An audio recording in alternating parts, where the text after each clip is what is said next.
IT job కోసం try చేస్తున్నారా? Coding ట్యూటర్లో training తో పాటు స్టైఫండ్ అండ్ 100% జాబ్ గ్యారంటీ. రోజు రోజుకు ఆత్మహత్యలు పెరిగిపోతున్నాయి తప్ప తగ్గడం లేదు. ఇటు యువతి యువకుల నుంచి అటు వృద్ధుల వరకు చాలా మంది బలవన్మరణాలకు పాల్పడుతున్నారు. అంతెందుకు, ఆర్థికంగా బలంగా ఉన్న సినీ రాజకీయ ప్రముఖుల్లో కూడా కొందరు ఆత్మహత్యలు చేసుకుంటున్నారు. అయితే ఈ క్రమంలోనే బుధవారం బాలీవుడ్ హీరోయిన్ మలైకా అరోరా తండ్రి బిల్డింగ్ 7వ అంతస్తుపై నుంచి దూకి బలవన్మరణానికి పాల్పడ్డారు. ఆయన ఎందుకు ఆత్మహత్య చేసుకున్నారు, అసలేం జరిగిందో ఇప్పుడు తెలుసుకుందాం.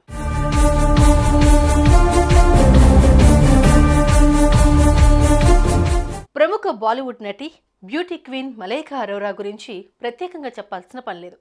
ఆమె బాలీవుడ్లో స్టార్ హీరోయిన్గా వెలుగొందుతున్నారు. ఎన్నో చిత్రాల్లో నటించిన ఆమె తనకంటూ ఓ ప్రత్యేక గుర్తింపును తెచ్చుకున్నారు. ఇదిలా ఉంటే ఈ హీరోయిన్ ఇంట్లో తీవ్ర విషాదం చోటు చేసుకుంది. ఆమె తండ్రి అనిల్ అరోరా ఉన్నట్టుండి సంచలన నిర్ణయం తీసుకున్నారు. బుధవారం ఉదయం ముంబైలోని బాంద్రాలో 7 అంతస్తుల నుంచి దూకి ఆత్మహత్య చేసుకున్నారు. ఆయన ఇదే ఇంట్లో ఉంటున్నట్లుగా తెలుస్తోంది. ఈ విషయం తెలుసుకున్న స్థానికులు వెంటనే ఆమె కుటుంబ సభ్యులకు, పోలీసులకు సమాచారం ఇచ్చారు. హుటాహుటిన ఘటనా స్థలానికి చేరుకున్న పోలీసులు మృతదేహాన్ని పోస్టుమార్టం నిమిత్తం ఆసుపత్రికి తరలించారు. అయితే ప్రస్తుతం పూణేలో ఉన్న నటి మలైకా అరోరా తండ్రి మరణ వార్త విని షాక్ గురైంది. దీంతో వెంటనే ముంబైకి బయలుదేరింది.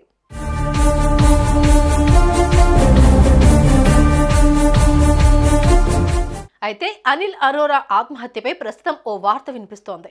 ఆయన గత కొంతకాలం నుంచి అనారోగ్య సమస్యలతో బాధపడుతున్నారని, చికిత్స తీసుకుంటున్నా కూడా నయం కావడం లేదని సమాచారం. ఇక అనారోగ్య సమస్యలతో తట్టుకోలేకపోయిన అనిల్ అరోరా బుధవారం ఇలా బలవన్మరణానికి పాల్పడ్డారని తెలుస్తోంది. ఇక ఈ ఘటనపై కేసు నమోదు చేసుకున్న ముంబై పోలీసులు అన్ని కోణాల్లో దర్యాప్తు చేస్తున్నారు. అనిల్ అరోరా అనారోగ్య సమస్యలతోనే ఆత్మహత్య చేసుకున్నారా, లేదంటే మరేదైనా కారణం ఉందా అనేది తెలియాల్సిందే.